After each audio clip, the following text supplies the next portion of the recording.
വിതുരയിലെ ജനവാസ മേഖലയിൽ നിന്ന് മയക്കുവെടി വെച്ച് പിടികൂടിയ കാട്ടുപോത്ത് ചത്തു.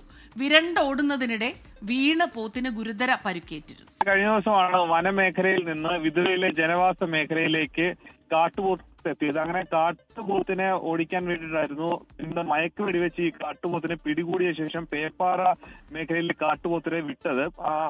ഇതിനിടയിലാണ് കാട്ടുപോത്തിനെ ചത്ത നിലവിൽ കണ്ടെത്തിയിട്ടുള്ളത്. വിരണ്ടോടുന്നതിനിടെ ഈ കാട്ടുപോത്തിന് ഗുരുതരമായി പരിക്കേറ്റിരുന്നു. അങ്ങനെ ഈ ജനവാസ മേഖല ഇറങ്ങിയ സമയത്ത് നാട്ടുകാർ പലരും ഓടിക്കൂടിയ സമയത്താണ് ഇത് വിരണ്ടോടുകയായിരുന്നു. അങ്ങനെ വിരണ്ടോടുന്ന സമയത്ത് ഇതിന് ഗുരുതരമായ വീഴ്ചയിലൊക്കെ തന്നെ പരിക്കേറ്റിരുന്നു. അങ്ങനെ പിന്നീട് ഇതിനെ മയക്കുവെടി വെച്ച് പിടികൂടി. പക്ഷെ ആ പരിക്കുകൾ അത്ര സാരമുള്ളതല്ല എന്ന് കണ്ടെത്തിയതിനെ തുടർന്നാണ് പിന്നീട് ഇതിനെ